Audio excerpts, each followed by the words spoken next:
Hey, Margaret. Hey, Hello. Jeff. Hello. Hi, Ali. How are you? Good, thanks. Good. How's the weather in Salem? Not too great. Better than California. I say that. I've got some friends that live just south of Santa Barbara. That's not fun.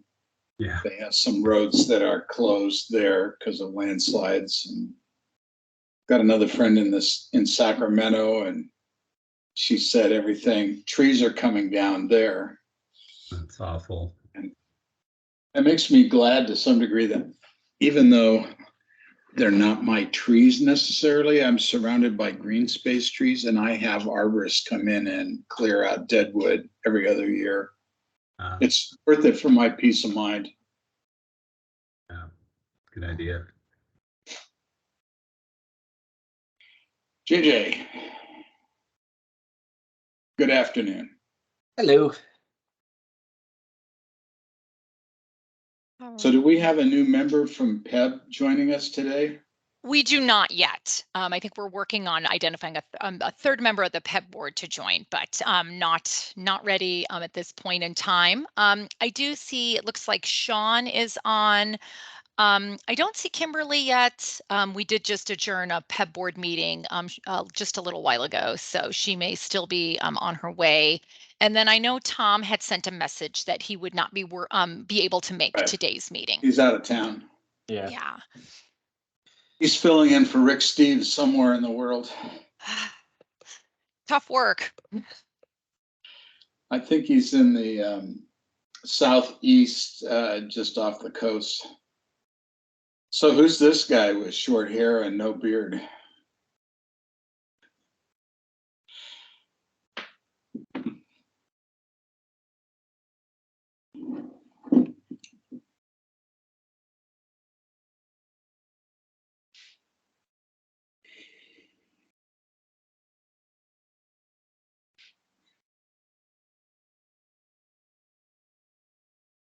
See, who else do we need? I'm just looking, it looks like all of our Mercer partners are on the line. I think Kimberly is really the only other individual who may be joining us. So, we are probably at a start where we can get, or at a point where we're able to get started pretty soon here. So I will go ahead and share my screen and pull up the meeting agenda.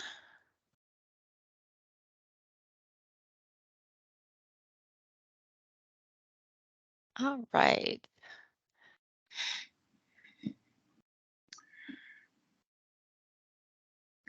May I call the meeting to order? Yeah, I think you can go for it whenever you're ready. Okay. Well, I will officially call to order not the November, but the January meeting of the Innovation Work Group. Welcome, everybody. First order of business is to approve the synopsis of the last meeting. Do I have a motion? So moved. And a second. I'll second. And all in favor? Aye. I guess I'll vote this time because there's only 3 of us, really. So, updates. Margaret? Yeah, certainly. So I will kick this off. And this is just a little verbal update to the work group to share some brief kind of status check-ins. So no attachment related to this, but wanted to share sort of in general what we have been doing related to the Centers of Excellence project and what we're looking at in terms of the work plan for the innovation work group for this calendar year for 2023. Of course, this is the work group's first meeting of the new year. We last met back in November. And at that point in time, we had identified some additional analyses we wanted to do related to the Centers of Excellence data we'd looked at.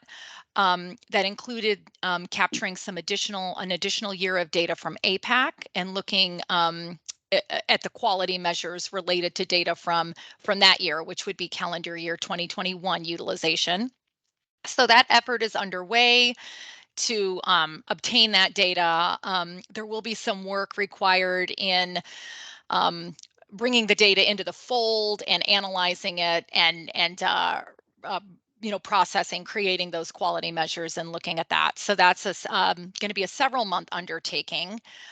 Right now, the project team, which includes myself, Jeff participates in a lot of those meetings, and also the Mercer project leads on this, have been meeting, and we're working on refining the work plan, what we envision for the 2023 work plan for the Centers of Excellence project, which will have a goal of having sort of all data analyses complete and reviewed and final decisions put forth to the boards in the fall timeframe. We're aiming for roughly November, when we would have all final information to the boards, and the boards would be making decisions on, how to move forward with Centers of Excellence for the next year's renewal. And our goal is to have those decisions queued up for the fall timeframe, so that they can be final and made by the boards before we start the renewal process for the next renewal in the December-January timeframe for both OEB and PEB.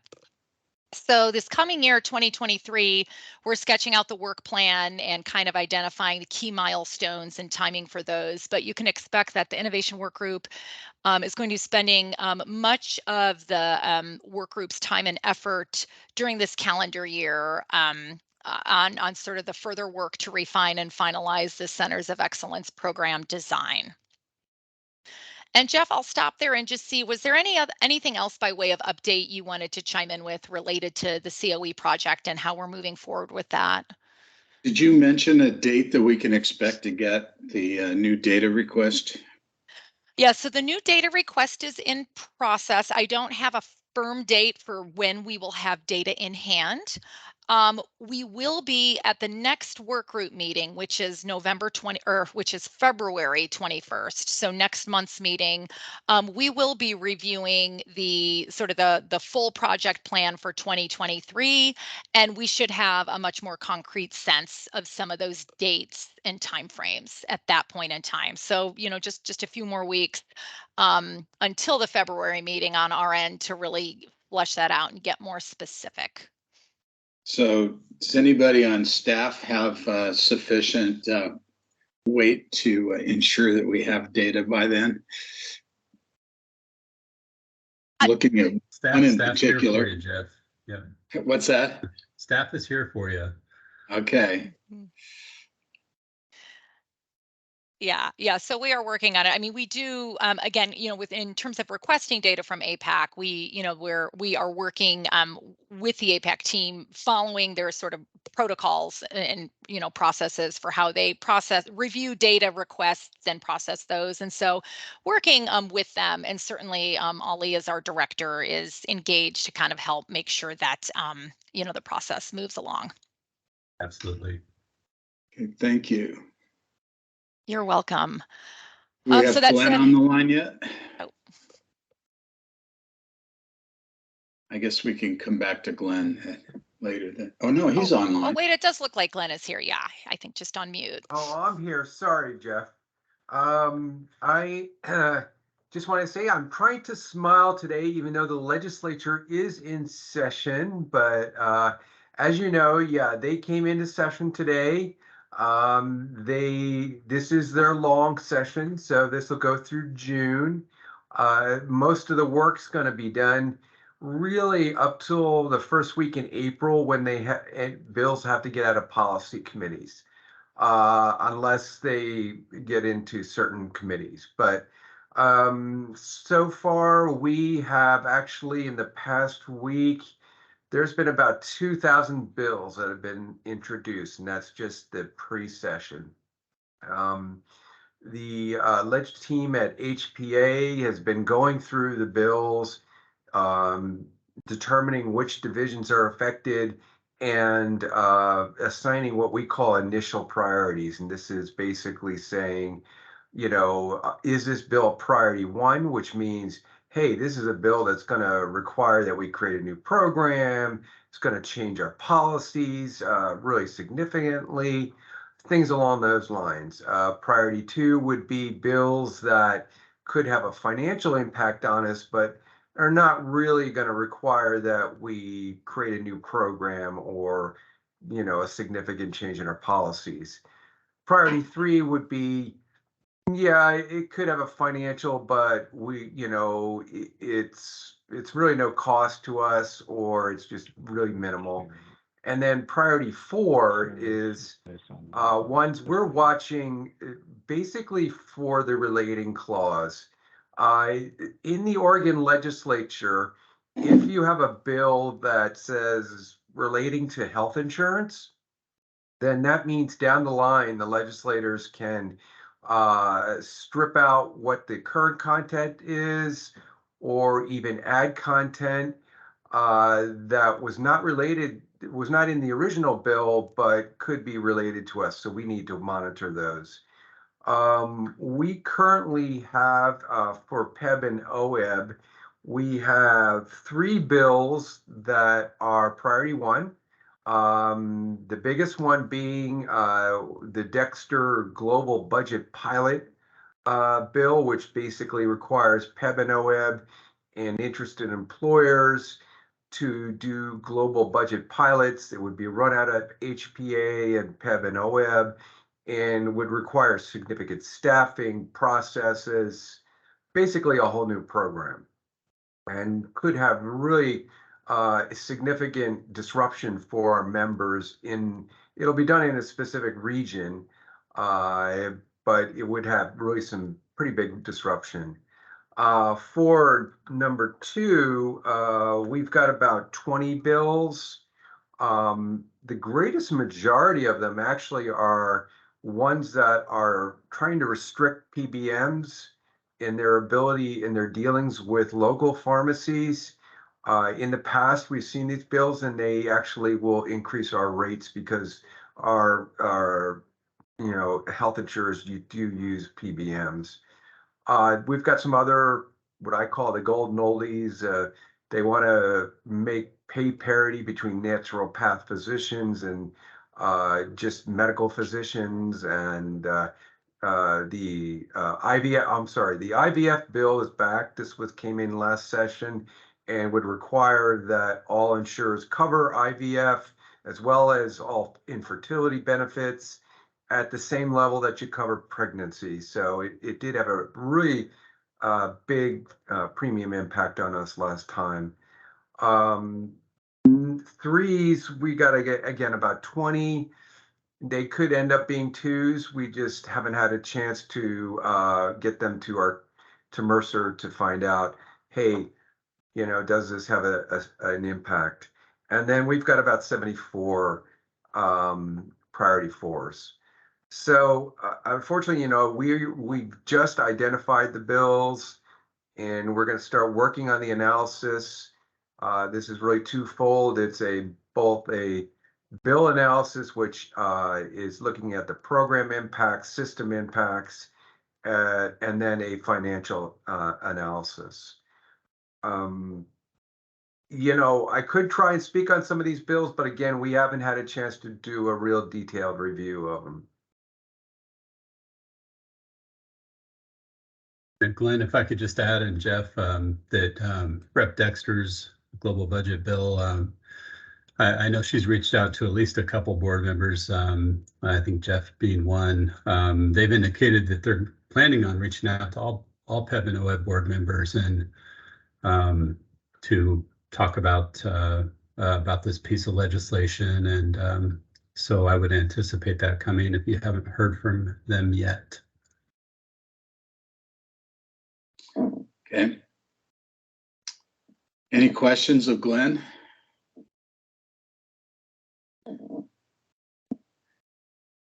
Well, thank you, Glenn. I know are diligently watching all of these year after year after year, so keep up the good work. Yeah, they like I said, they're golden oldies. These ones, a lot of them come forward, and then I say, I've seen that bill before. So yeah, just the numbers have changed, right? Exactly. But thank you. Okay. Next up, we have our annual. So I guess it's Yeah. appropriate for me to step back. I might share with the two members that are here that I plan to serve on the OEB board for the remainder of this calendar year, and then I will be stepping down. And I would like to leave with the Center of Excellence program defined and ready for the two boards to review. That's kind of where I am. Right. And so just to sort of touch on again and refresh the work group members' sort of memories on sort of this next agenda item. So per the work group's charter, the charter indicates that each year during the first quarter of the calendar year, the work group will select a chair and vice chair. And so there's no limit on how long someone can serve as chair or vice chair. The charter is very the charter grants the work group a lot of discretion in terms of, you know, how to identify their chair and vice chair and how long those people serve and sort of all of those parameters. But the one thing the charter does say is that the work group will select a chair and vice chair annually during the first quarter. So I consider this to be on the agenda sort of as a housekeeping item. It's the first quarter of the calendar year, and we don't want to lose track of, adhering to sort of what's laid out in the charter. So this is an opportunity for the work group to sort of reaffirm who, or select chair and vice chair. I do want to note, because the charter says this is done in the first quarter of every year, we have a little time.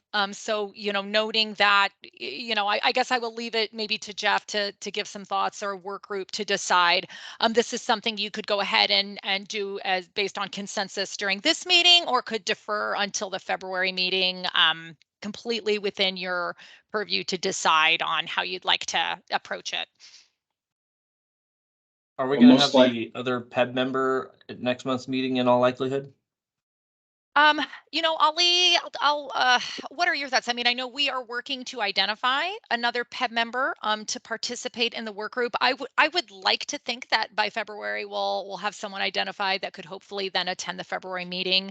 That's in process. So Yeah, that's the hope. Really nothing to add, Margaret. okay.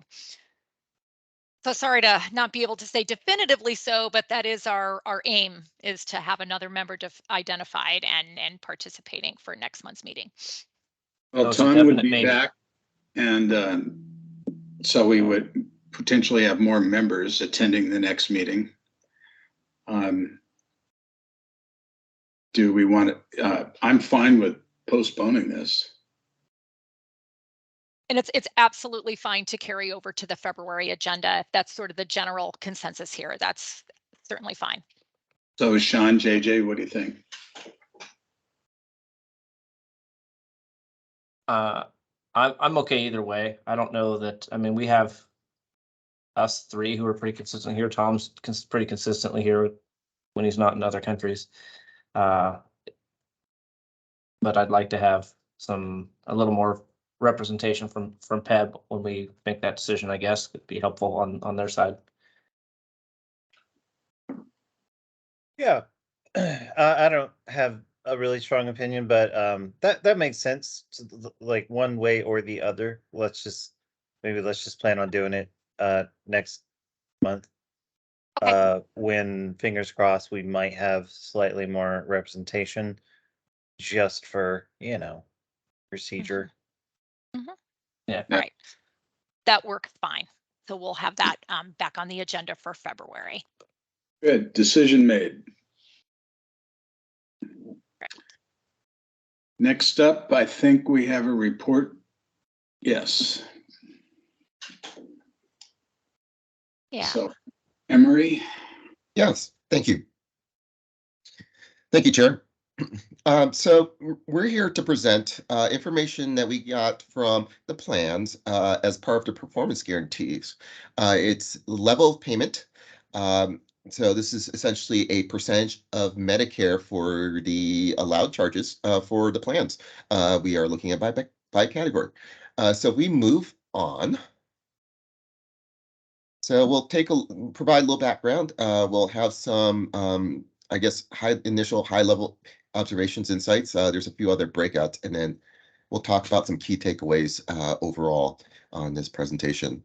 And I believe James is on. So James, if you want to provide some color commentary or interrupt me, feel free. But moving on, let's move one more slide. Background. So as mentioned, this is part of the contract as performance guarantees. In prior work, work was done about almost 4 years ago, 4 years ago. The health plans provided initial comparison of actual healthcare spending to to Medicare. This was kind of done in conjunction with the SB Senate Bill 1067, the 200% of Medicare. We were trying to compare the facility costs, and we also got some professional costs as well. And some of that work has continued through the audits where there's additional comparisons of the facility cost versus 200% of Medicare. So as part of the performance guarantees that were put into place, the OEB and PEP plans are required to annually report reimbursements relative to Medicare based on these following categories. So inpatient, outpatient hospital, based on those who are covered and exempted from this 200% of Medicare cap. ASCs, ambulatory surgical facilities, independent facilities, and there's breakouts of lab and other services, and then office visits, ambulance transportation, DME, and essentially in the all other bucket. So that was what was requested or required in the performance guarantees. Moving on to the next slide. Why use Medicare as a benchmark? We've used Medicare as a benchmark for multiple things, with the prior analysis and as well as 200% of Medicare. So it's well established. I mean, it's transparent in the way that a complex formula that's posted in zip files on the website is transparent, but it's also a benchmark and accepted by most providers. Medicare is this largest single purchaser of healthcare in the country. They have payment and fee schedules that are defined. You can go and look at those fee schedule formulas, and try to work through it. It is a political system, and it has to do, it takes in all of like the economic information as well. Spending for using the fee-for-service Medicare has been used as a benchmark. It's not just PEB and OEB, but there's other plans that use Medicare as a benchmark in this case. James, is there anything you want to add? No, I think, if we all remember back to 2019, we were looking at the hospital bill and interested in the others. And I guess I continue to feel that although this is a work in progress, it's worth doing. It's worth using the Medicare baseline. It's worth, you'll see Emory's done a fantastic job of pulling value from somewhat disparate formats and data sources. So I think it's worth us continuing to push on it. I think it allows us to see how things are lining up, and over time, and you'll hear a lot more about data and about benchmarking during this presentation in the second, but I think over time, it shouldn't be so complicated to know about how much we're paying. Thanks. And we've had some history on this Medicare as a benchmark, and we are doing some comparing and contrasting with historical information. And as we keep going through the years and we keep getting this report, we'll have additional levels of comparison to take a look at to see how the costs have been changing, in the various categories. And with the plans, it kind of provides what hopefully is a good view into how costs are changing and trending in this case. Moving on. Thank you. Just some notes on the data provided. As James mentioned, this is a work in progress. We did make our requests for, or it's what's required in the performance guarantees. Not all plans provided everything exactly this in the same format and exactly the same information. I think we provided some, I guess, leeway to the plans to kind of try to put information as best as they can. As we move through this process, we will continue the work and talk to the plans and try to refine and make sure the comparisons are reasonable and accurate. But the plans, what as you can see here, Kaiser provided dollars allowed in 100% of Medicare. They provided inpatient and outpatient hospital between exempt and non-exempt. For outpatient, they did provide additional service category breakouts, but the percentage of Medicare were the same across. So we do show the split outs, but they are going to be the same for outpatient hospital, whether exempt is going to be the same number and non-exempt is going to be the same number. And they included categories of service for the independent facilities and physicians. Providence, just jumping down, provided data in a similar format as Kaiser. The one difference is they did provide percentage of Medicare by service categories for outpatient hospital that appear to be specific to the type of service. So they actually do differ by the different types of service in that case. MODA, they provided percent of Medicare by category. They did provide hospital by in and outpatient, include exempt and non-exempt, but that was essentially it. They provided ASC, lab and imaging for independent facilities, and some additional professional categories. So their data submission was a little bit less than what Kaiser and Providence provided. As we go through some of the slides, there might be some charts that are missing information. That's basically because we didn't receive that information. But we are trying to provide, I guess, a comparison as close as possible across the various categories. Any questions? I think I want to wait till you get to the following pages. Okay. All right. So moving on. Hospital. So we show at the top the new report, inpatient and outpatient hospital.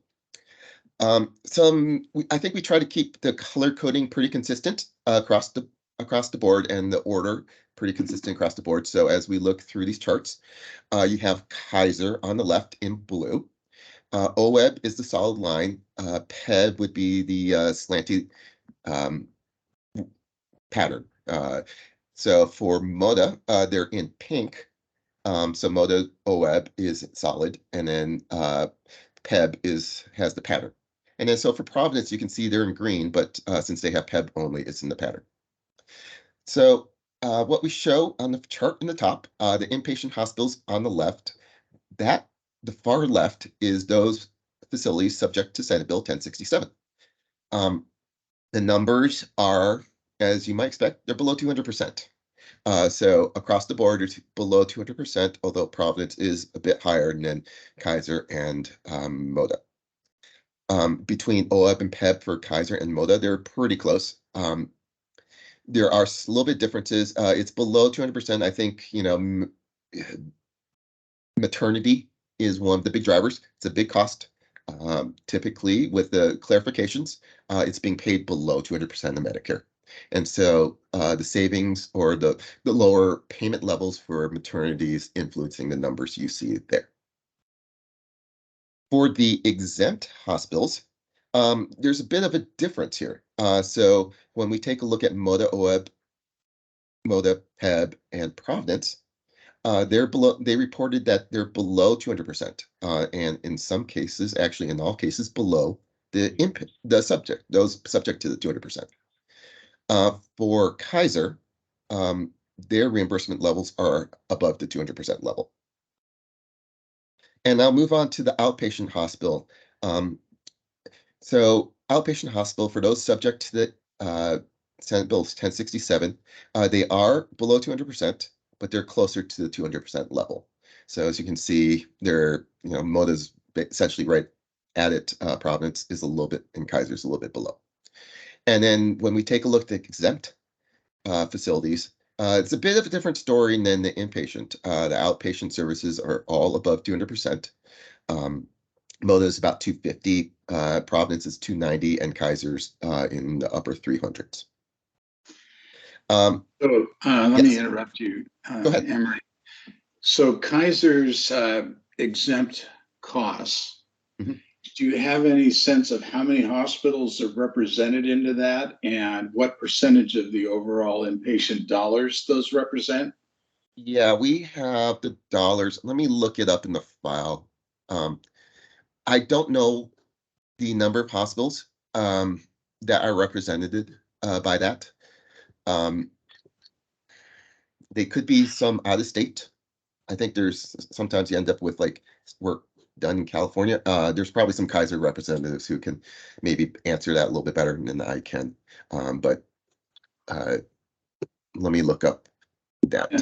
Jeff, while Emery's looking up the actual numbers, we did quickly look at that when we saw these results, and it does look like it's a pretty small percent of the dollars, and Emery will grab it in a minute, but we definitely have follow-up questions for all the carriers. But the first blush is that it's probably a relatively small number of facilities that could be out of state or sort of special admissions.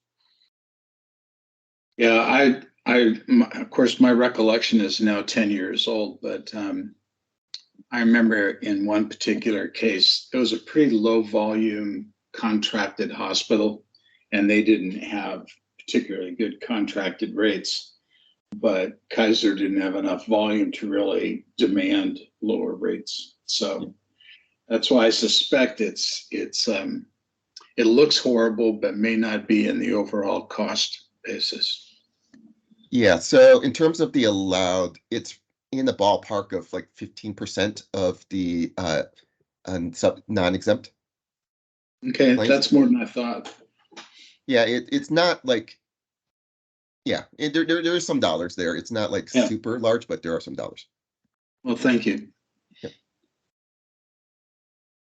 Down below, what we did was to compare against what they said pre-Senate Bill 1067. So what was provided in late 2019 or so, somewhere around there. So for inpatient hospital, we have MODA in the pink again. The current levels are shown in the solid, and then the wavy lines are what was provided before. So you can see for MODA, they dropped by almost 100 basis points here. So 267 for OAB previously, 179 now. PEB was bigger drop, 289 to 172. For Providence, the decrease was not quite as big, 20% or 20 points, 216 to 196. For inpatient, outpatient, the drops were a little bit bigger for MODA, 286 down to 199 and 345 down to 198.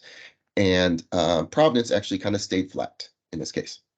So I think with all the information that's been provided about the Senate Bill 1067, yeah, there definitely were savings as a result, particularly on the inpatient hospital. Well, actually both on both sides in this case, but particularly with MODA.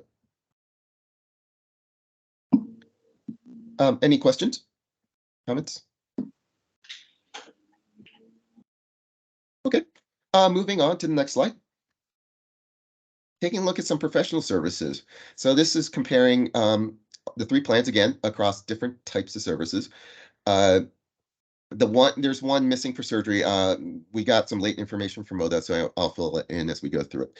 But for primary care, as you take a look there on the left, the percentage of Medicare ranges from about 175% to about 200%.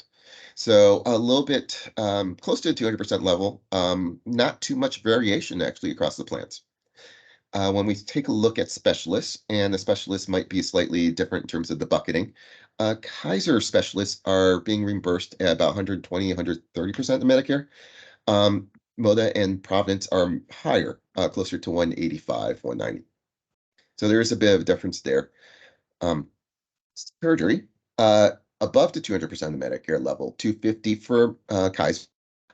MODA came in, late information there, they're about 215, and then Providence is at 233. So above to 200%, a little bit of variation there, but not significant, not terribly significant, as big as some of the others. Anesthesia, I think this was one area that we saw during the prior one, which kind of stood out as really high levels, and it still is pretty high, at least for Kaiser and Providence, or Kaiser and Moda. Those are both above the 300% level, and I think they were around the 300% level back in 2019. The Providence number, they provided a 109%. That does kind of stand out as being well below. We've had some questions. And we will, to Providence just to verify that. And if anything changes, we'll let you know. So question, Yes. With Providence being less than half, almost a third of the others, what's the explanation there? That's what we're trying to find out. I mean, it does stand out. It's not a number that we expected to see. But we've been going back and forth and just trying to verify. Have you been informed of any shortage of anesthesiologists? I have not heard of that, no. Jeff, on a little side note, we have been working to get this data for some time, and we didn't want to bump this to the next IWG meeting, but some of this is more like hours to a day old. So we've been working hard to get it. We've got a list of questions we'd like you to add to the list. This one's on the list. Okay. Yeah, so the next meeting, you could just give us some updates to this without having to go through the whole report. Yes. That'd be great. Thank you. Definitely. And then maternity, we did get some information for Kaiser and Providence. Kaiser's maternity is being reimbursed at about 250% of Medicare, and then Providence is about 200% of Medicare. Are there any other questions before we move on? Okay. Next slide, please. Medical pharmacy. So this is specialty drugs provided in a medical setting. So it's not the PBM. It's really what, if you go have an injection in the office or in outpatient setting, how much as a percentage of Medicare is being paid. So we received information for Kaiser and Providence, at least for the facility, and then Moda for office and physician. So for Kaiser, or for outpatient, subject to 1067, the numbers are below 200%. Kaiser's closer to 200%, while Providence is at about 150%. For the exempt facilities, the percent of Medicare is much higher. So we're talking, again, Kaiser provided the same across the board for exempt facilities. So it's above 300%. Providence is at 300%. So, I think that coupled with the percentages there on the right for office physician might lead to some questions or some potential solutions. So for physicians, Kaiser's about 160, Moda's in the 115, 120 range, and then Providence is at 130. So as you can tell, office physicians lower reimbursements as percentage of Medicare compared to facilities. It's not absolutely an apples to apples because some drugs cannot be performed in office physician or should be performed in the facility because they're more tricky. I think additional requirements, they're kids who are like high needs or whatever. But in some cases, there does look like site of service. And maybe having some sort of, I don't know, COE for specialty drugs if you're, member disruption, but you might save some money, especially with some of these really high cost drugs potentially out there. I will pause there for comments. Didn't we, am I recalling correctly, didn't we a few years ago have a conversation about specialty drug? Boy, I'm digging deep here. It was like specialty drugs concierge type situation. Like, how do we deal with these super expensive specialty drugs in the different at least one of the carriers was, talking about like what does that look like? What can that look like? Um, really concierge style, almost COE style kind of implementation of some of these, some of the truly insane drugs as far as costs. That are, like a million per dose or whatever, like those kinds of drugs. And they were talking about like, how do you bring those people on? Like you have someone walk through the entire process. They have certain facilities and certain doctors already identified that would be um kind of, if you will, earmarked for that work in particular.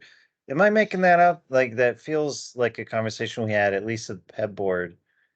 Um, and I don't know like what happened with it or if it could be expanded or if it was just an idea, but I have this recollection that we had that conversation around specialties in particular.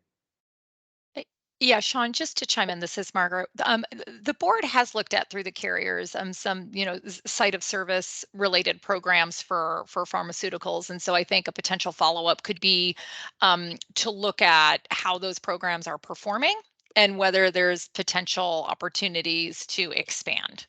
Right. Um, Like if the threshold is like a $500,000 drug, like, and that's where then maybe we can talk about like how far down can you go? Like if it's $25,000 per dose, is that still worth it? And so on. Just to be sure it's all tightened up as much as possible. For as many of these, you know, truly Sean, expensive drugs. Yeah. in terms of other memory jogs, I'm kind of having flashes back. This topic was in play when we talked site neutral. And Mm, this topic was in play when we began the COE feasibility part. right. So Okay. all roads lead to specialty drugs. Right. Right. Okay. Thank you. Yeah. I remember the pieces, but I can't remember how they all fit and what we ended up doing. Cool.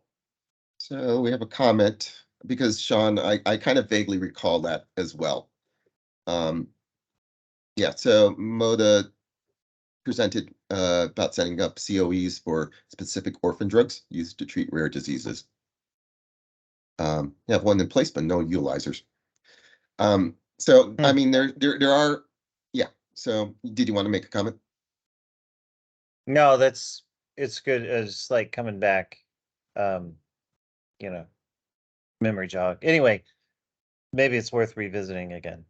Well, I mean, it is the numbers are kind of stark, right? I mean, we're talking double for non-exempt facilities. And these are not cheap drugs, these cheap services.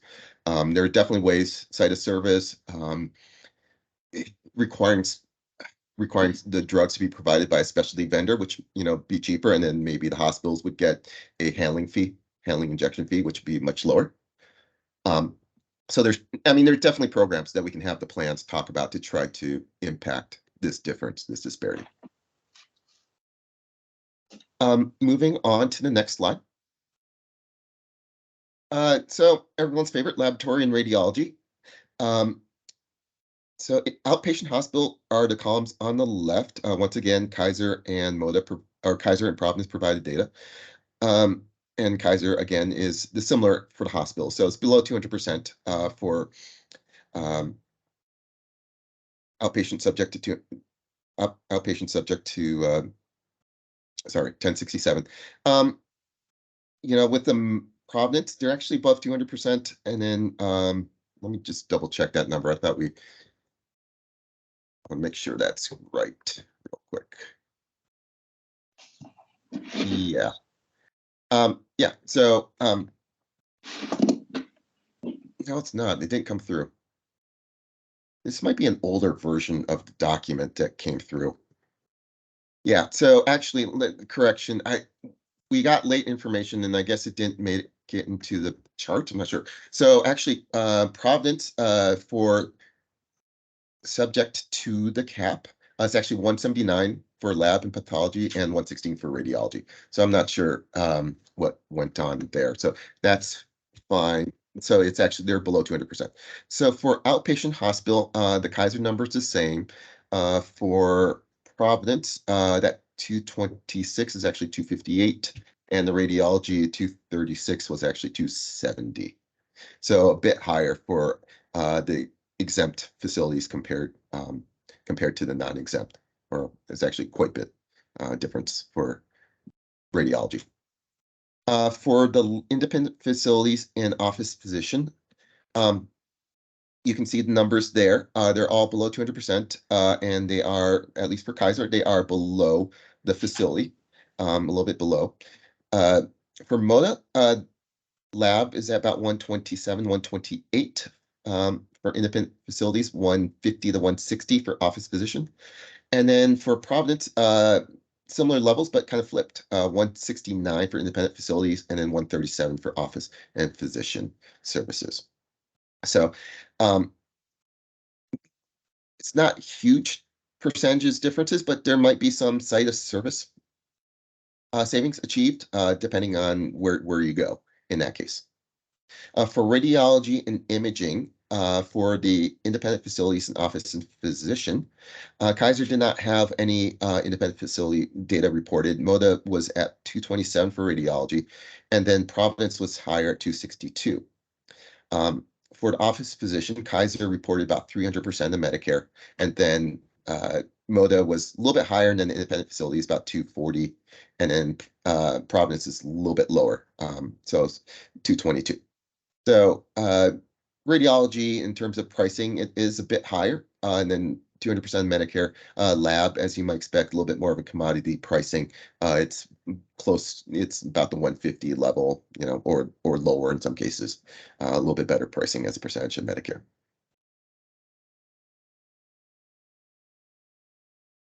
Okay. Slide 12. So Yeah, go ahead.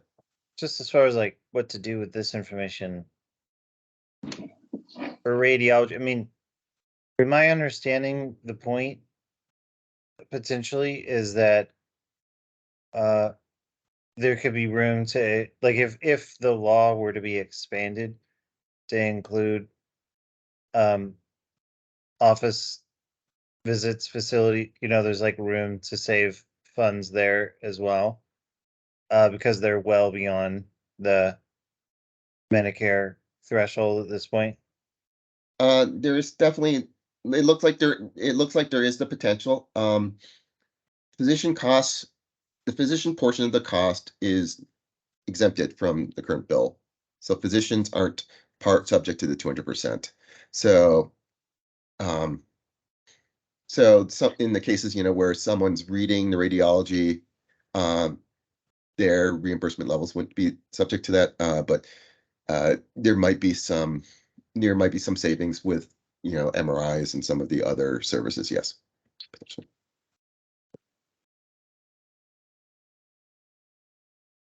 The actual usage John, of the device. We do say that Medicare is a great benchmark.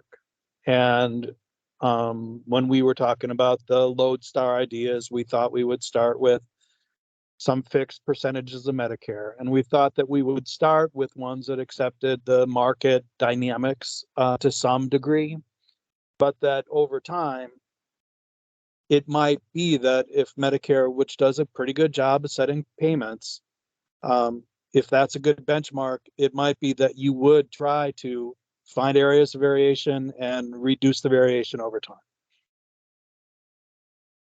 Yeah. Okay.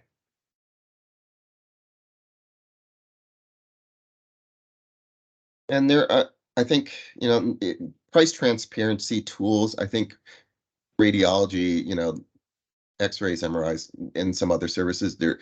I think that's one of those areas. You do have the additional cost here that's trying to steer people, or at least make people think twice about the service. But adding steerage there may be potential to save some money there to impact member behavior. Yeah. Next slide. Yeah, go ahead.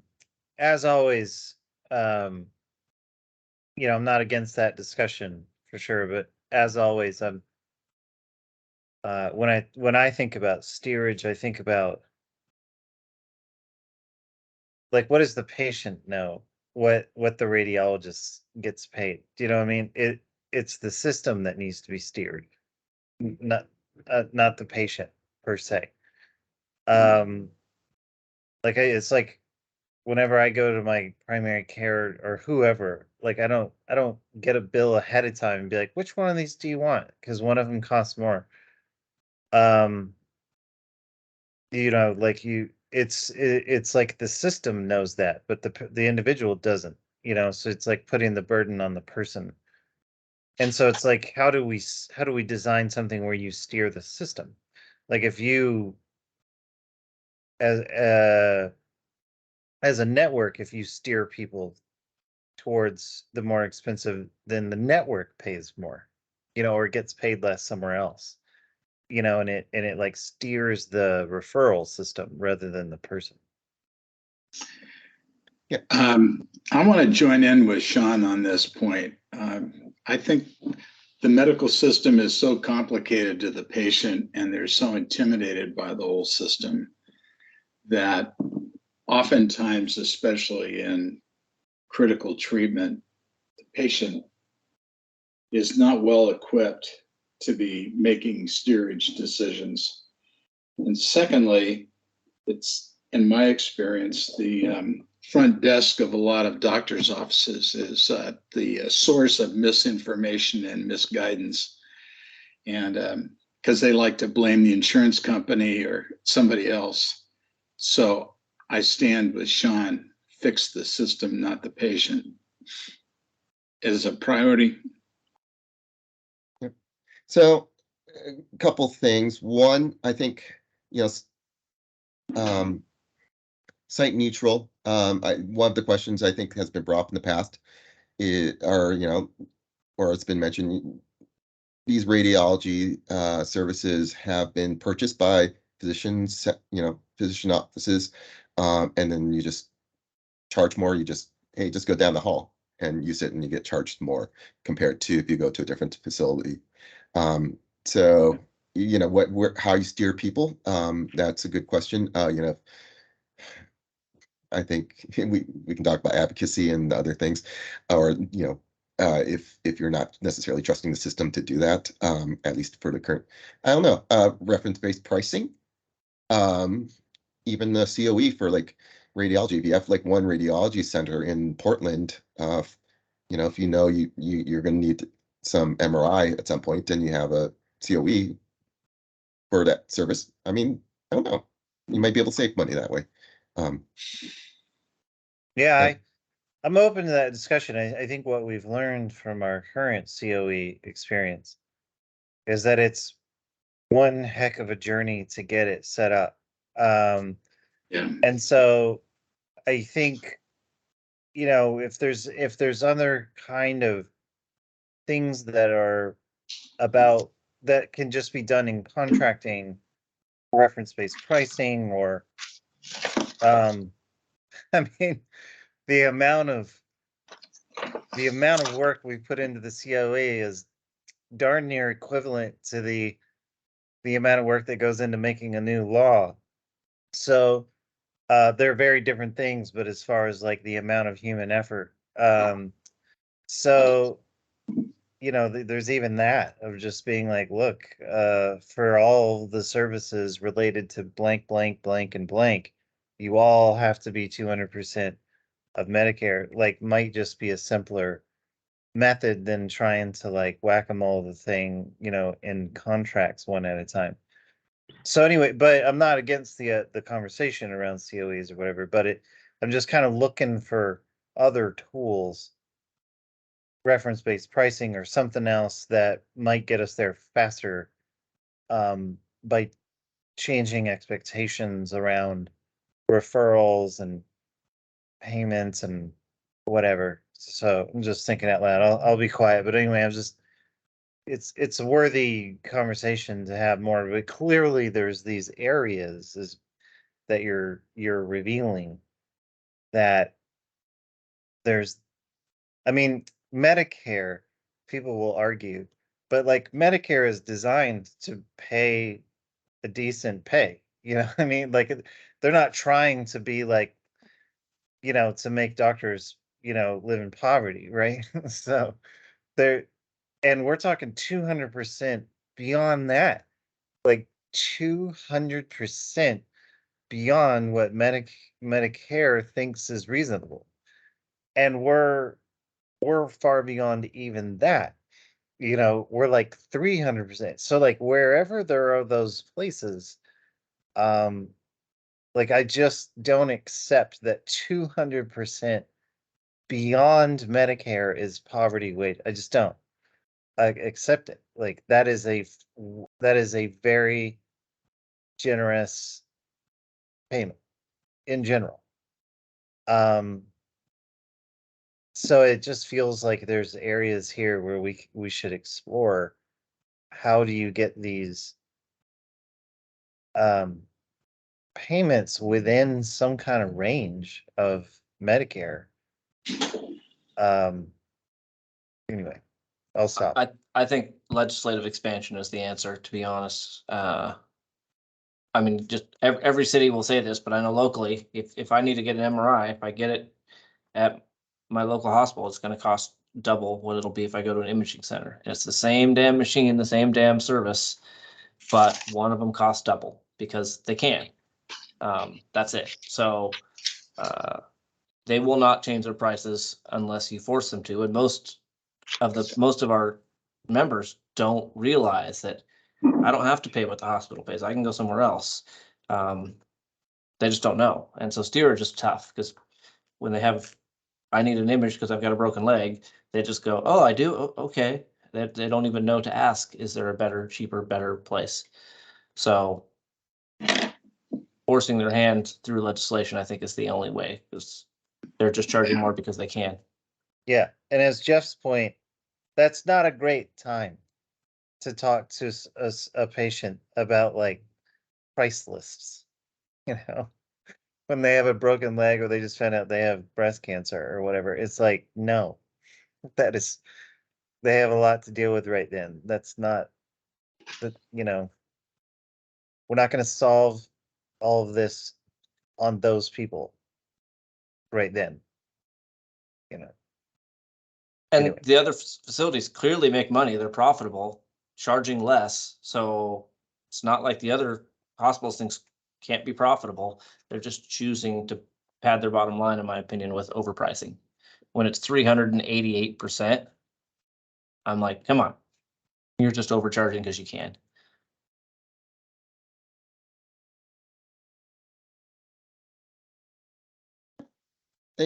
Thanks for that discussion. Potentially a lot more work to do or ways to look into it. Moving on to the next slide. Oh, Jeff, go Hey, ahead. Emery, can I ask you this is a rabbit trail, but I want to keep it short. Okay. What does Medicaid pay in comparison to Medicare?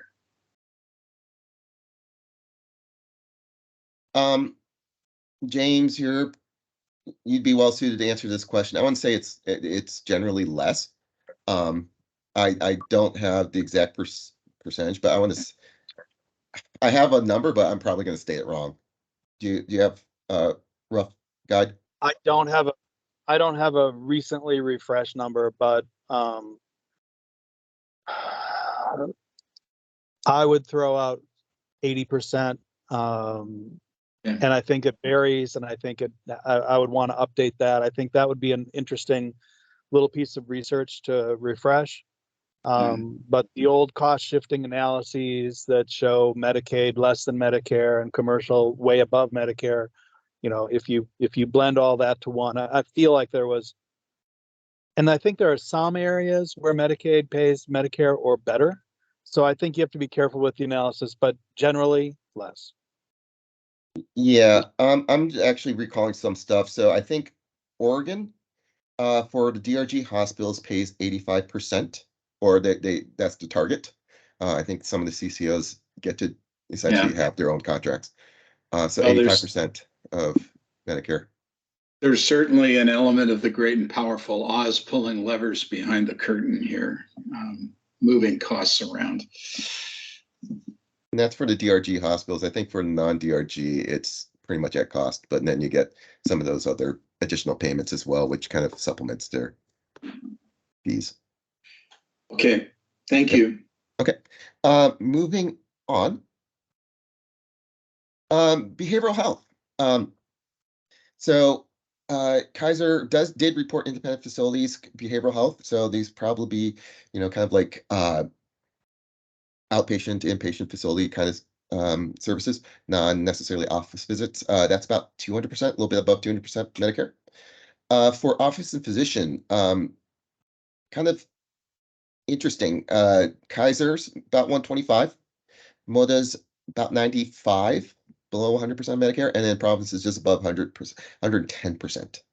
So kind of, we talk about how behavioral health providers are kind of, their payments are low. I think, this is, at least a percentage of Medicare, this is kind of indicative of that compared to especially what other physicians are being paid for their services on prior pages. Jeff, did you have a question? Oh, I forgot.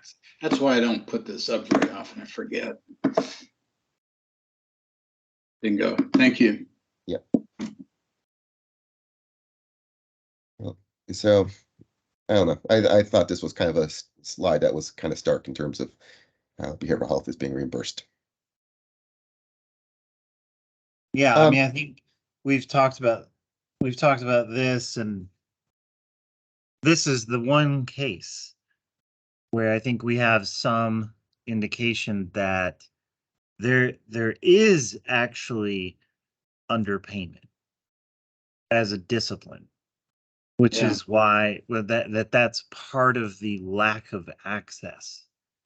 Unlike other parts of the system, like radiology and whatever,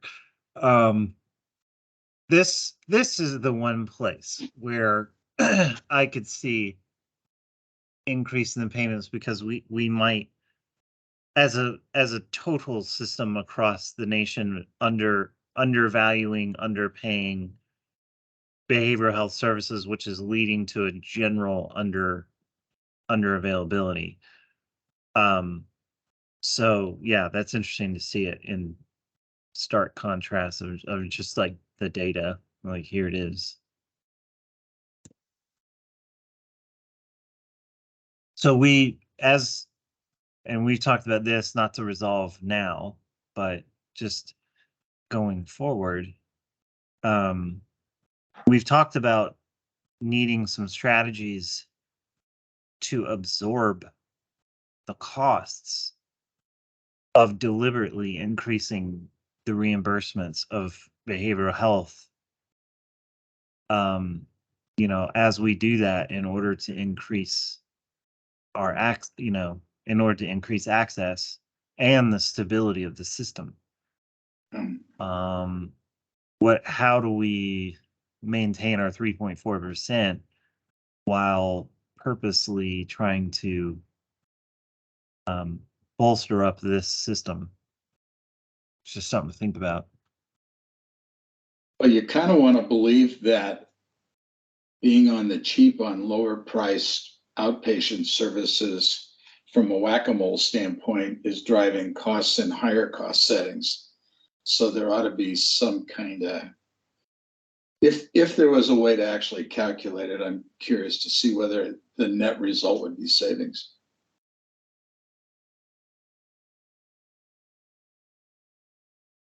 Yeah.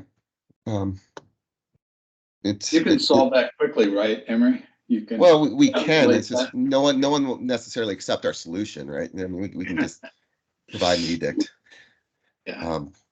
Well, we kind of tried. We kind of tried to for the Lodestar, right? I mean, we're talking about increasing behavioral health payments there, and the state's doing it with the Medicaid. The legislature gave, what was it, 150 million, something like that, allocated 150 million for behavioral health additional payments improvements, and to increase usage or increase supply providers and usage in that case. Okay, moving on to the next slide. ASCs, ambulatory surgical centers. Kaiser is reimbursing them a little bit above about 230, 240%, while MODA and Providence are reimbursing them about 200% of Medicare. We did have some prior information where the ASCs for Kaiser were actually kind of similar, and then Providence actually was at 214, so it's a little bit of a drop for Providence. We didn't get for OAB and for MODA in this case, but ASCs are about 200% Medicare. They're reimbursed a little bit differently than as a percentage compared to outpatient facilities. So this isn't a true exact dollar for dollar, but as a percentage of Medicare, you can see they're pretty close to 200%.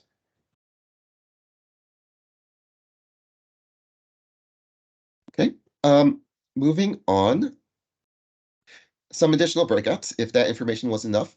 Some other services, ambulance and transportation, got information from Kaiser, and they're about 270, 260, 280%. Providence provided 500%, 519 of Medicare for ambulance and transportation. It's quite a bit higher. DME, in terms of, there's some DME that's baked into other categories. So these may not be exactly the same locations, but Kaiser reported about 55, 60%. MODA is closer to the 100%. Providence is about 143. DME, again, another commodity type of service. And then all DME? others, just go ahead. What's DME again? Durable medical equipment. Oh, So it's just items, orthotics, and other items from, I don't know, like a wheelchair, I guess, crutches. And then all other is just some catch-all bucket. They're about 125% across the board. Okay, next slide. So these next few slides kind of it's just informational to show each plan with the information they provided. Most of this stuff was put together, I guess, in some of the other slides. So you can just take a look at Kaiser here between PEB, which is on the top, and OEB on the bottom. Not too much different, although some of the exempted hospitals, depending on the types of services and where they're used, a little bit different between OEB and PEB, but otherwise pretty similar across the board. And the numbers are, I think, as mentioned, they were kind of sliced and diced a little bit differently before. The next slide does some comparisons of Kaiser pre and post Senate Bill 1067. So just whatever we could find. So radiology is there on the left, not too much of a dollar difference, a little bit of a drop. Lab and pathology was a bigger drop between pre and post 1067. Pre 1067 is on the right, post is on the left. And then specialty drugs and infusions, the medical pharmacy, kind of similar, although just a little bit of an increase in this case. So that's a before and after look for Kaiser. The next slide is going to show MODA. So MODA's numbers for OEB and PEB, again, similar to Kaiser. I mean, it's similar across the board. So you can just take a look at the various categories. I won't go through it. In this case, slide 19. So MODA, we did get some non-facility, so essentially professional and other types of services across various categories, pre and post. Pre is the dark and post is the purple on the, or the pink on the left. So primary care actually went up a little bit. Specialists went up a bit more. Anesthesia is about the same, about that 300% level. Imaging, the professional imaging actually went up. Lab went up just a little bit, but not quite. And then you get to the right. So specialty drugs actually dropped. So that's good news. And then DME, the pricing actually dropped a little bit here. So most of the categories did go up a little bit, except for specialty drugs and DME. Providence are going to be is on the next two slides. So this is just PEB with numbers. Yeah, so okay. Moving on to the next question, Yeah. Emery. Yes, So on page 16 with Kaiser, you had 9 lines. On yes, page 18 with Moda, you had 16. yes, And on page 20 with Providence, you have 10. yes. It would be really, in my opinion, it would be really helpful if the categories on the left were all the same, and you either said, if there's no data, did not Okay. report or does not track, so that we're looking at the same categories. Okay. So here you have ambulance, 519%. Ambulance is none the other ones. Yeah. I think Okay. to some degree in public, it would be good to disclose where our holes are. Make it obvious. Yeah, we can definitely do that in the revised presentation. Great, thank you. So Emery, Yes. I have a question, a kind of conceptual question about this pre and post analysis that we're looking at, Mhm. the previous slide, and well, I guess with all of them.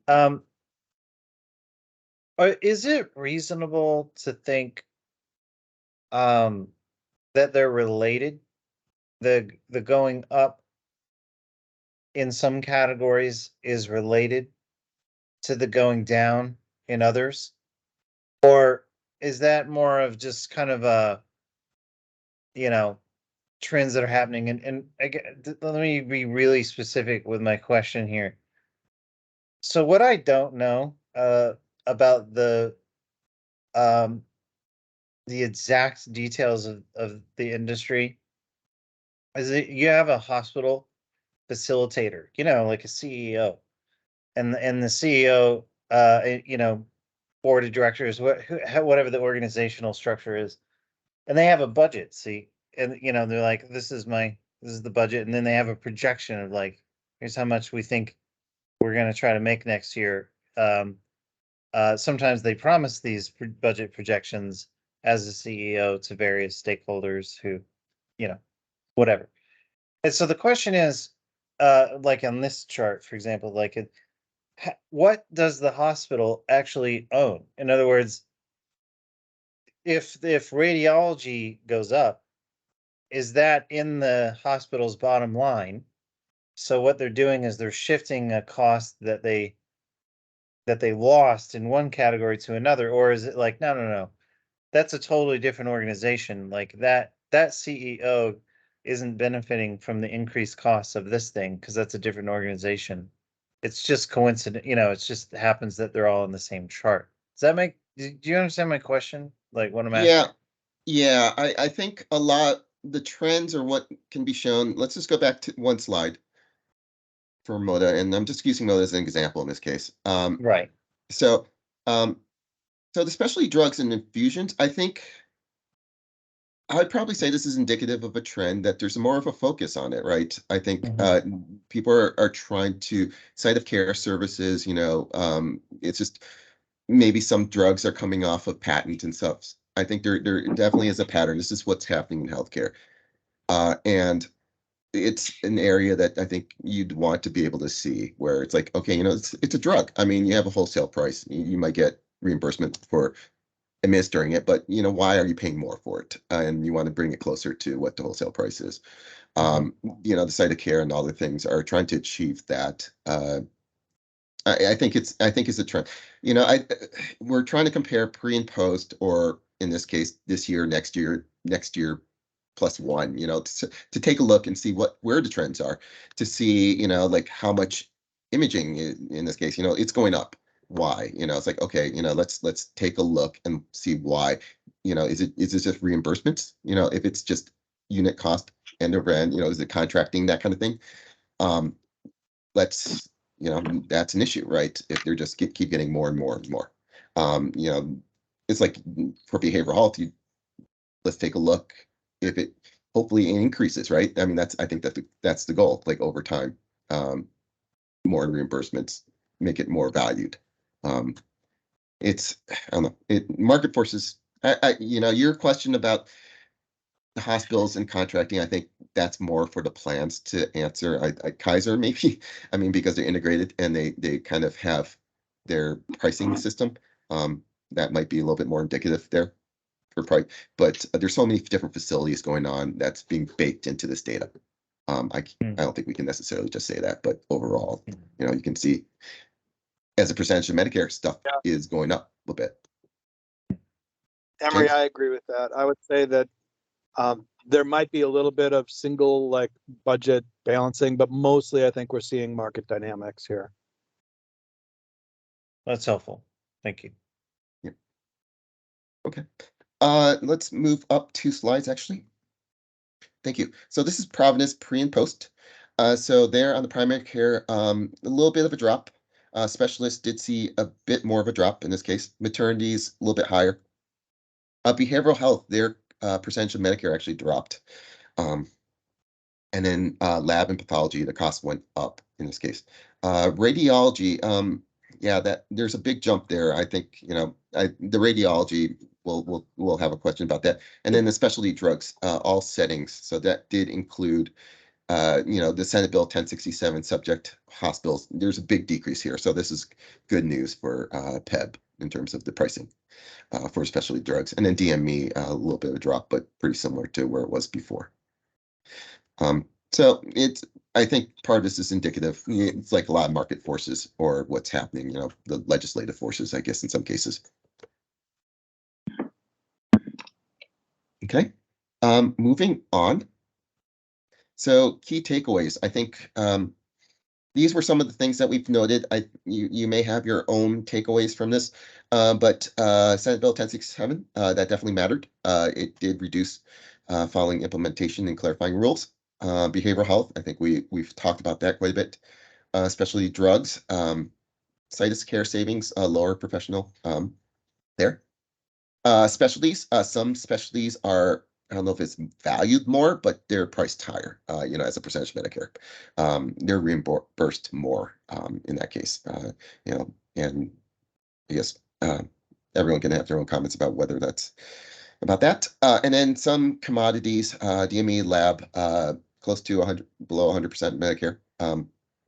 Some interesting differences in site of service for Mode and Providence. So, and then, you know, the radiology issue that we brought up, you know, like whether that should be priced more like a potentially a commodity or some sort of actions taken to bring the prices down a little bit.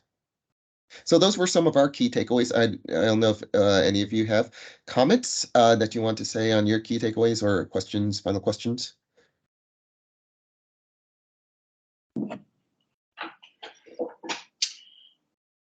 Okay. Well, being none, thank you. And we look forward to some updated material next time. I am curious the why on the ambulance 500% of Medicaid. Yeah. Mm. Okay. That'll be a question. And that kind of gets to that question I was getting at as well, which is like,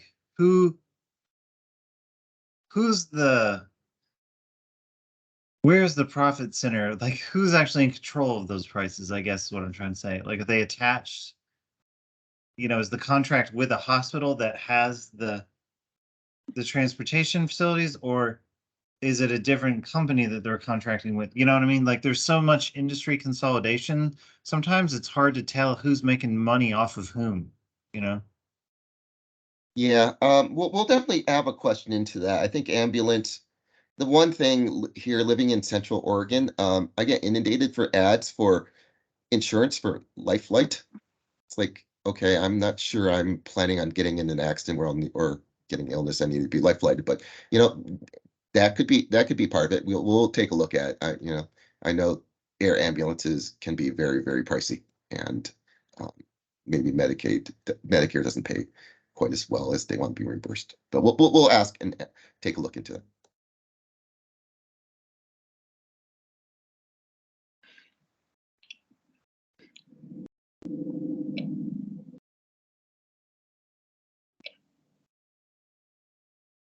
Okay.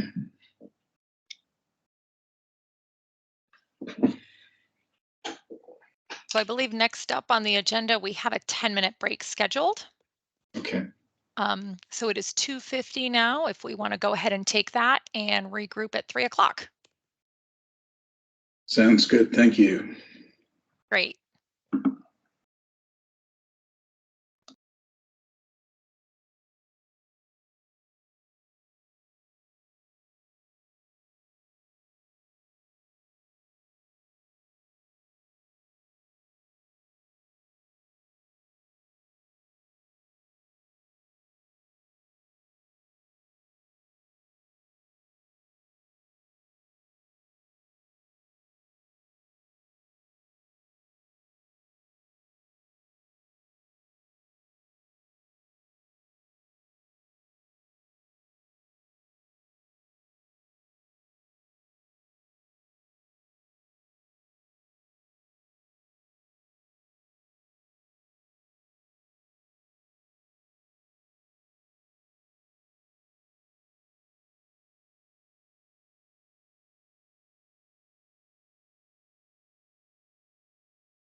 Here we are.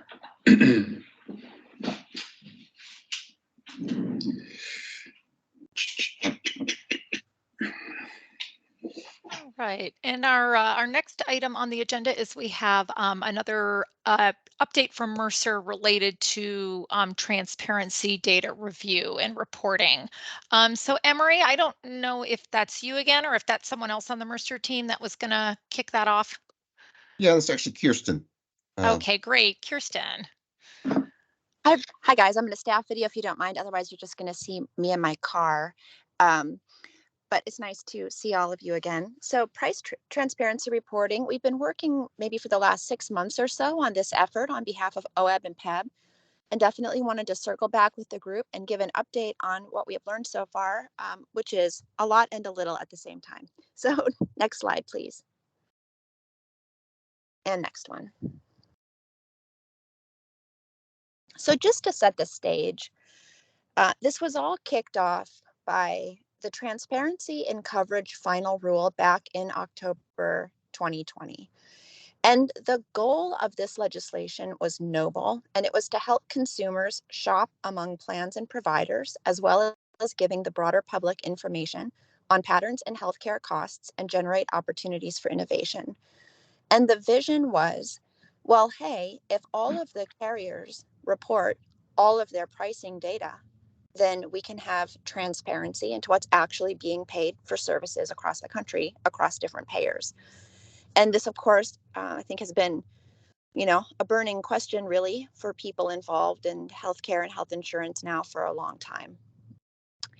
The crux of it is that CMS kind of identified ahead of time, and we have certainly experienced, and I know the carriers would echo our sentiments, that specific technology is needed to download and read the files given their size and complexity, and the technological aspects of this have been really challenging. Next slide, please. For a little bit of background, because the potential use of the files was so compelling, and in the beginning, we did not yet know what we know now about the files, some reporting requirements were built into the contract. And then there's some language here towards the bottom, just saying exactly what we were requesting. And what went into the contract was a little bit broader than what the federal law required.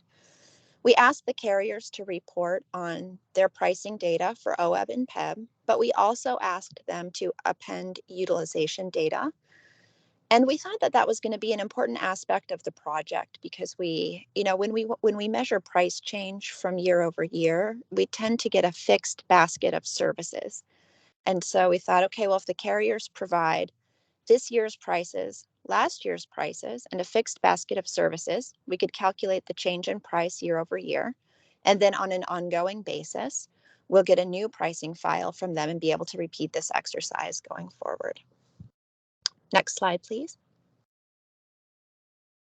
Here are some initial observations and insights, and some of them are related. The files are written in a format called JSON.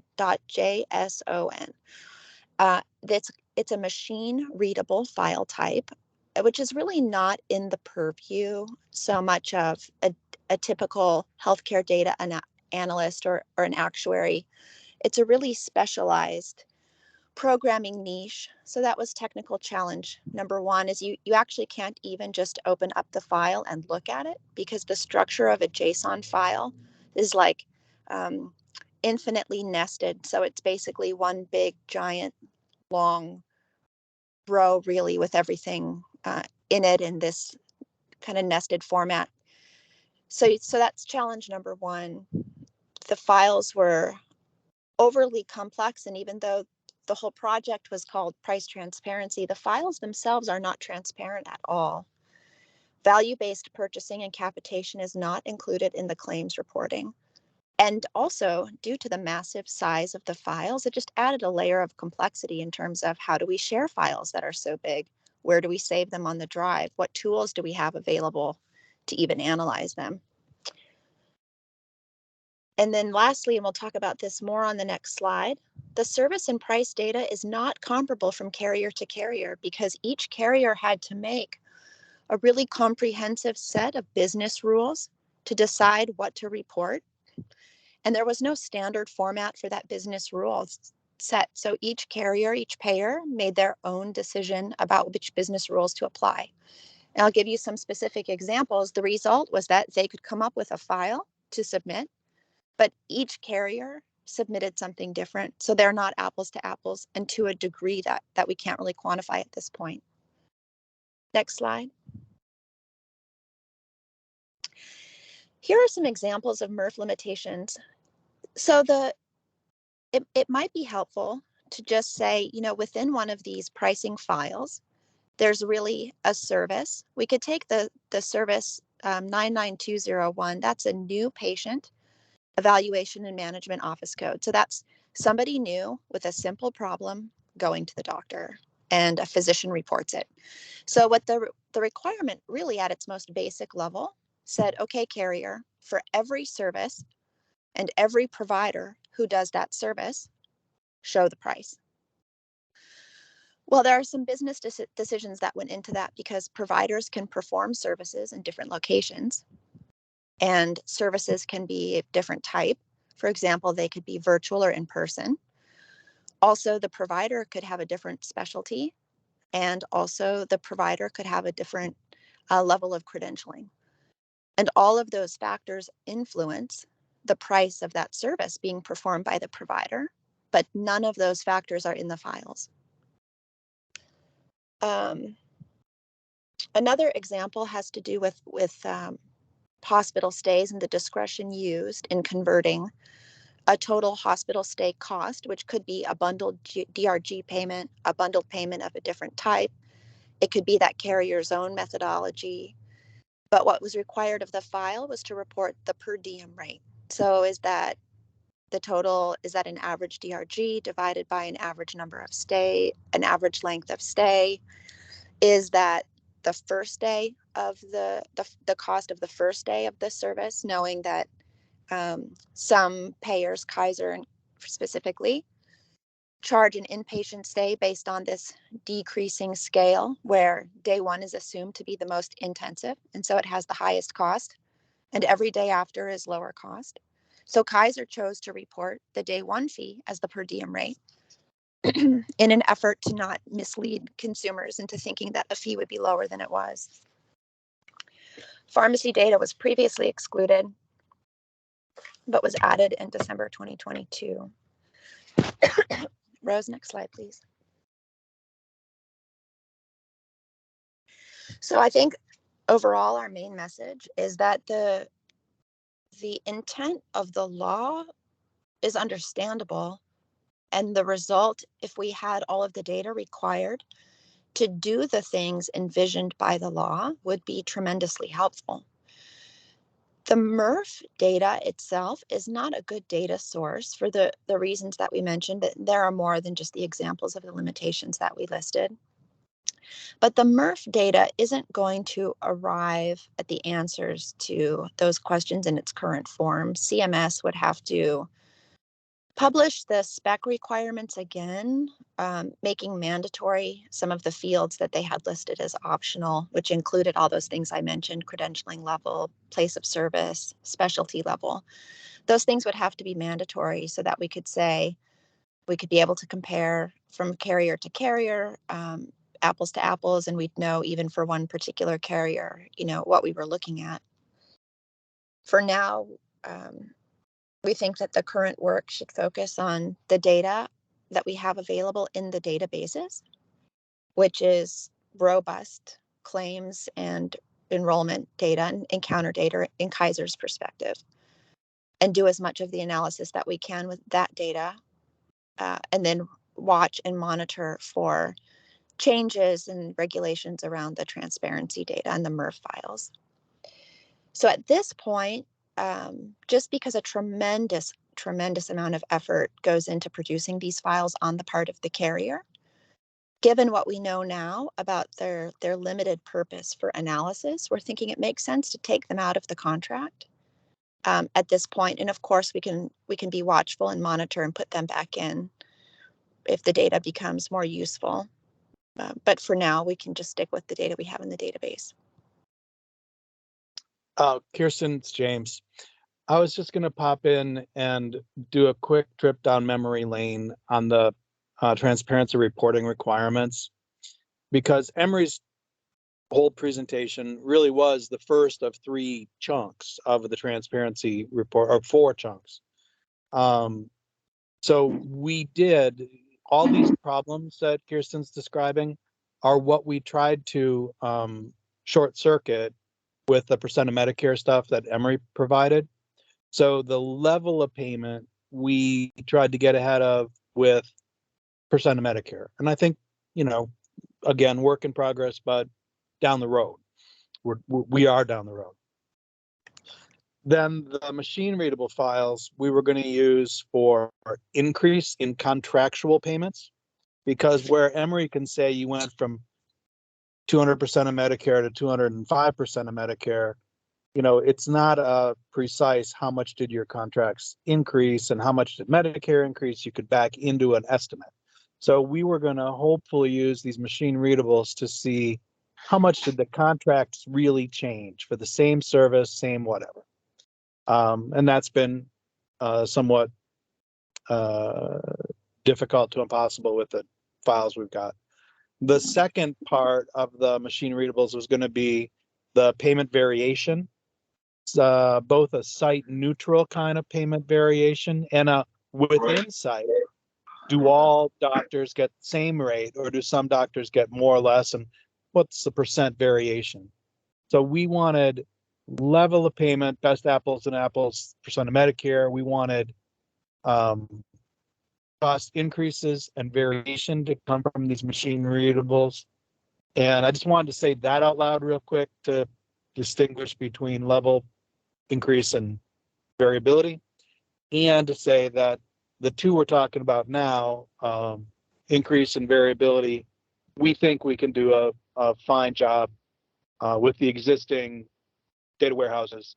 We'll have to do a different type of analyses than we typically do with the data warehouses, but we think that at least it'll be rational apples to apples comparisons. Sorry for the long rant. No, that's perfect. Thanks, James, for the context. Were there any other questions or comments for the Mercer team? Otherwise, that was it for our transparency update. Well, I think we have time for a little bit of discussion.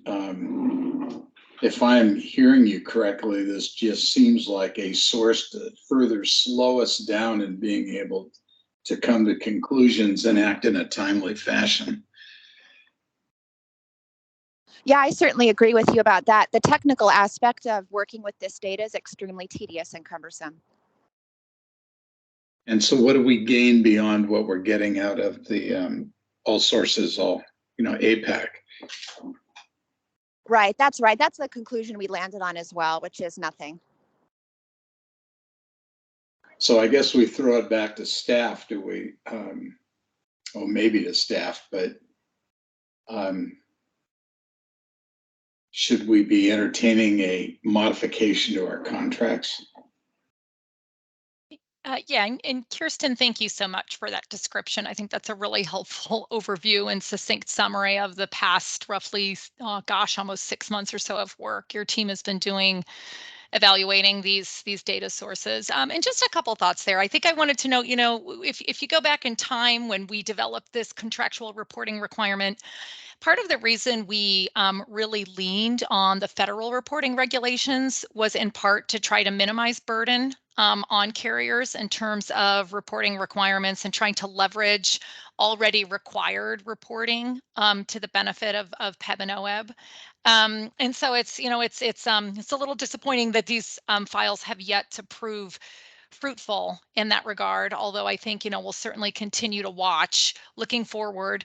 I do think we have had some some interested parties and stakeholder groups that have shared public comment and presented to the work group that have expressed, a real interest in how PEB is incorporating, PEB and OEB have transparency reporting requirements in our contracts.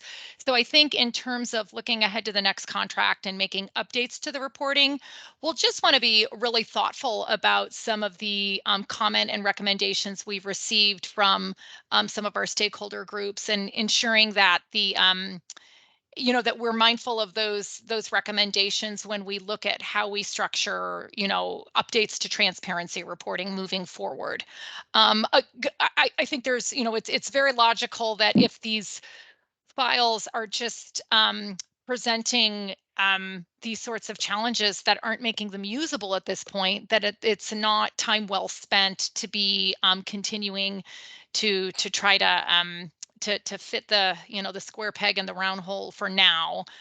So I think I definitely would want to work through identifying how we can restructure those contractual requirements in terms of any data we need from carriers reported on a specific timeline to help us support providing clear and transparent information to the work group and the boards.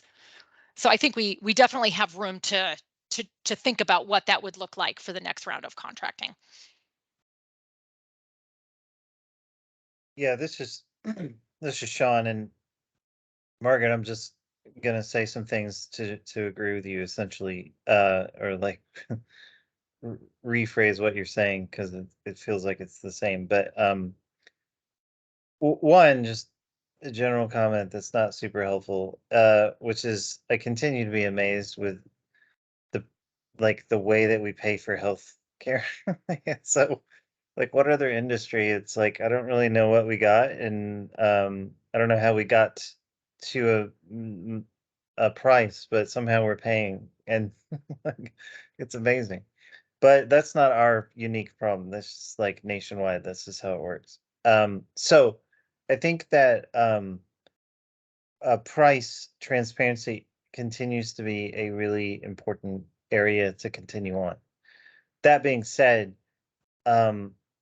if it does feel like a something to examine incrementally at this point, because every time I've seen someone, like, policy wise, try to take a crack at transparency, it runs into some kind of, there's some reason why you can't do it, because it's like apples and oranges or something, there's something there. So I don't know the exact contracting details, and I don't know if it's worth having a work session on it. But it's like, what I don't know that you probably do, and I'm not necessarily asking you to like walk through it right now, but it's like, when we pay bills in general, like, what do we get? And from your experience, you and other PEB staff, as well as the plans, what's missing? Like, what incremental thing would we add that would slightly increase transparency?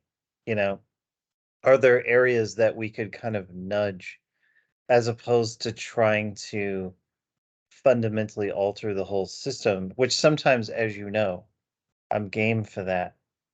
But in this kind of situation where someone tried that and it didn't work, then I go back to incremental changes. Like, so I guess what I'm asking for is, I wonder if you gave it some thought, if you might have a short list of, in the future, I wish we had these extra blank 3 additional pieces of information whenever we get charged.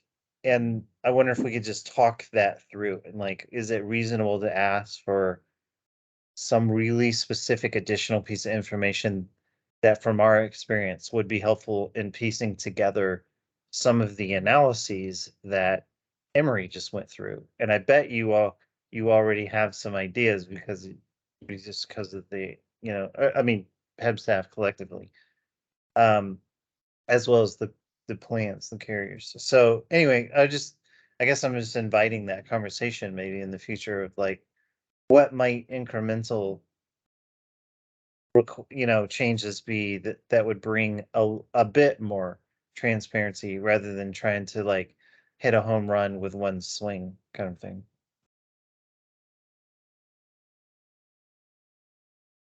Yeah, I think we can definitely have some further conversation around that.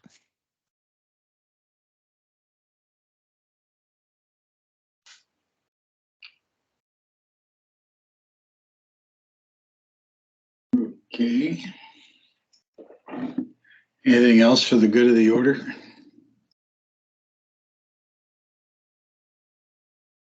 Just confirming with Rose, we have time for public comment on the agenda, but I do not believe we have received any.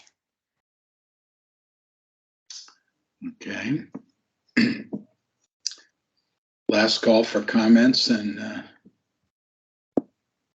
since I usually move that too quickly. All right, I will go ahead and adjourn the meeting. Done. See you next Okay. month. Thank Thank you. It's good. It's good Thank stuff. you all.